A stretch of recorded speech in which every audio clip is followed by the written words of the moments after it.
Uyu mwanya twahariye ibiganiro byacu by'ubuzima, imiti yacu ya gakondo y'iwacu mu Rwanda y'ibimera.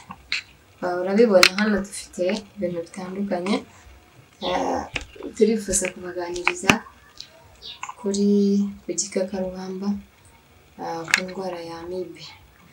Amibe iri amoko atatu, hari amibe igera ku rwego rwo kugira igikonoshwa, hari amibe igera ku gihe cyo gufuruta umubiri ukazana ibiheri, hari amibe igenda iguca ku bintu bigiye bitandukanye, hari amibe ituma ucika intege mu gihe cy'imibonano mpuzabitsina cyangwa se mu gihe ugiye gukorera igikorwa runaka kikakunanira kubera amibe. Uyu munsi twateguye umuti ushobora kugufasha. Urabibona hano dufite igikakarubamba. Igikakarubamba kirazwi, ndabifite hano ni byinshi. Tugiye gukora umuti wa amibe. Uyu muti ushobora kugufasha mu gihe urwaye constipation. Dushobora gukoresha igikakarubamba, dukoresha ubuki. Waba ubonye ubuki bwacu n'ubuki bwa kinyarwanda.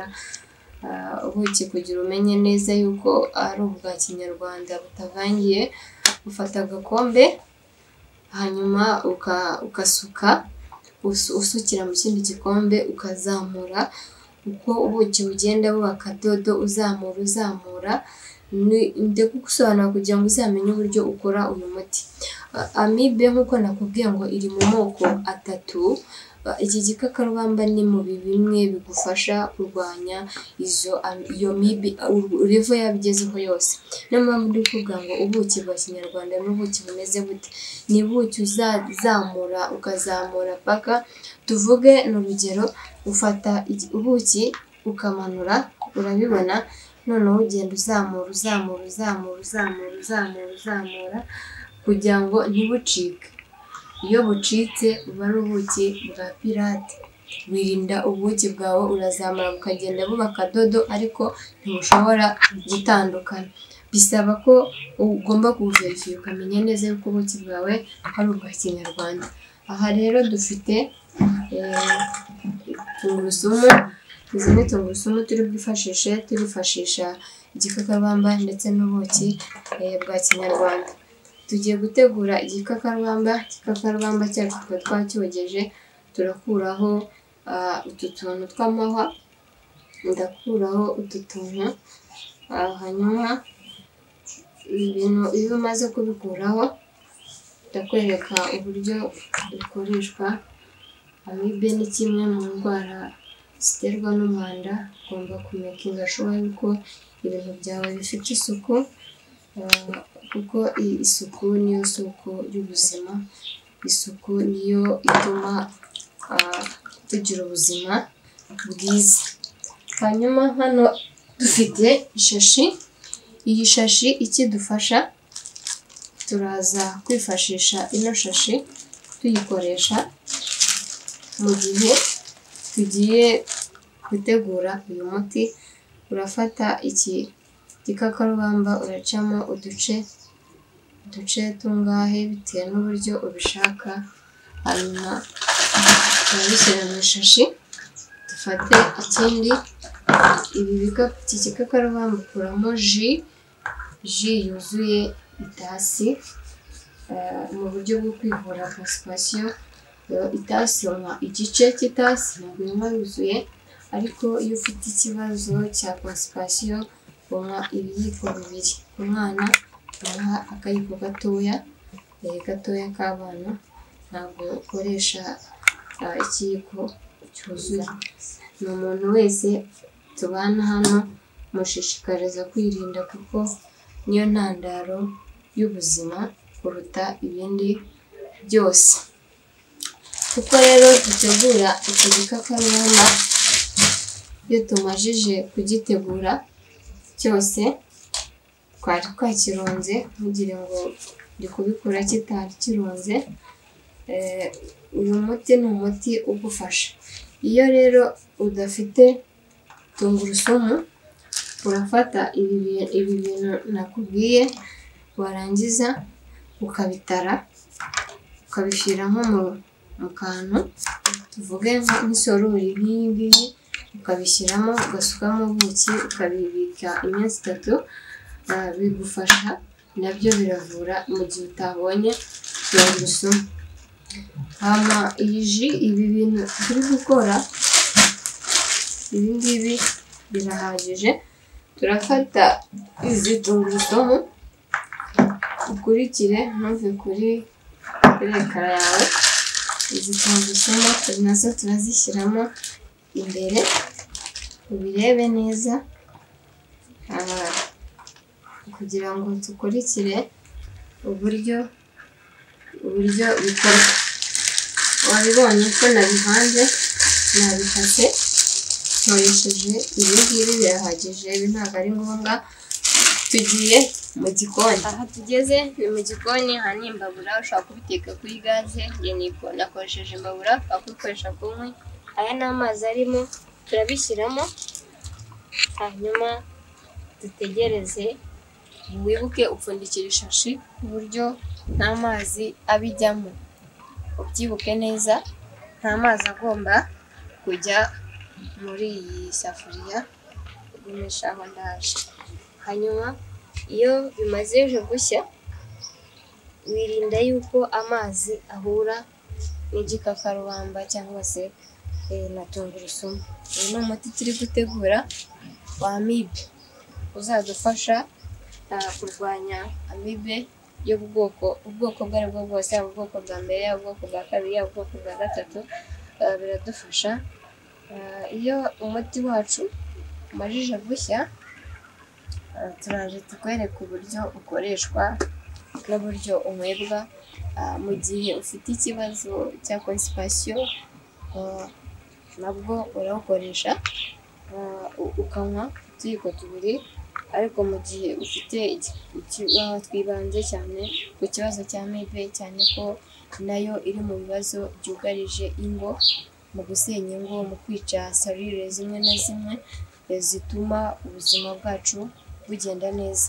Hari igihe usanga umugabo nta kintu akishoborera habe na kimwe, umugore ubushake bwararangiye kubera amibe, cyangwa se ububobere bwarashize kubera amibe.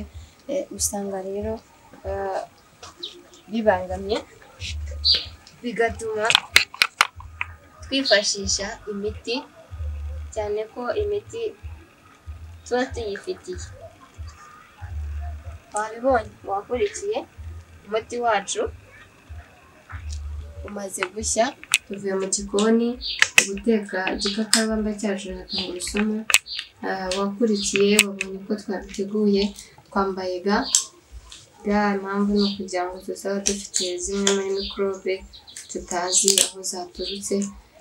Utazifite ushobora gukaraba amazi meza n'isabune kugira ngo ukore ibintu bifite isuku. Turakata dukore, kuko ibi ni byo tuba dukeneye cyane. Igikakarubamba cyacu tugiye gutegura umuti wa amibe. Ubitegereze, uha amaso, kuko uyu ni umuti ugufasha, cyane ko iki gikakarubamba gikungahaye kuri vitamine z'ubwoko bwose. Iki gikakarubamba ugishoboye nubwo kirura, wajya ugikoramo agasarade ukarya, ukaba wikingiye zimwe mu ndwara zatakwa n'umubiri. Igikakarubamba ni umuti ukomeye cyane ku ndwara z'umugongo, ku ndwara z'ibiheri ku bakobwa n'abahungu, ku ndwara cyane nyinshi cyane. Cyongera imbaraga. Uyu ni umuti nawe ushobora kugufasha mu kongera imbaraga mu gihe cy'imibonano mpuzabitsina. Nakubwiye nujya kugiteka uzagihishe cyane, gishye neza na tungurusumu. Bizagufasha ndetse bizakugira umumaro. Turafata tungurusumu nazo zamaze gushya, kuko tugiye gukora umuti tunywa nonaha, kuko ziba zamaze gushya si ngombwa ngo tuzirape, ariko ubundi urazikanda. Ntabwo ukora izi, urazikanda zikaba nk'ifu, wageza ugashyiramo uyu muti ndi gukora ni uwa amibe, ntabwo ari umuti ndetse na constipation. Iyo umaze kubikora uyu nguyu urahagije. Igikakarubamba nakubwiye ko gikungahaye kuri vitamine A, B, C, D, vitamine B12, vitamine B6. Igikakarubamba gikungahaye kuri vitamine nyinshi zishoboka. Mubwira ko utagifite iwawe wagihinga kuko ni bimwe mu miti ikoreshwa kandi ikungahaye ku bintu byinshi. Ubu ni ubuki tugiye kuvanga, turabivanga n'ubuki bwacu. Nakubwiye kugenzura niba ubuki bwawe ari ubuki bwa kinyarwanda. Ubu buki tumara kubushyiramo turongera tubivange, turabivanga neza. Ubu buki buzagufasha kugabanya uburyo igikakarubamba kiruramo, ariko ntabwo nta kibazo. Ubundi ukoreshe umuti wawe ugire ubuzima bwiza, uhangane n'indwara ya amibe kizinjira mu ngingo zawe zose z'ubuzima bwawe. Unywe mu gitondo ndetse na nimugoroba. Wabibonye twabanye dutegura igikakarubamba, twabanye tujya kugiteka uko gitekwa, twabanye dukora ji yacyo. Ushobora kugisya muri blender ariko cyangwa se ukagikamura, nabyo nta kibazo. Twabanye rero, ndagukunda. Wibutsa gukora subscribe, like, comment, kuko impamvu mbikubwira ni uko nifuza ko ibiganiro dukora byagera ahashoboka.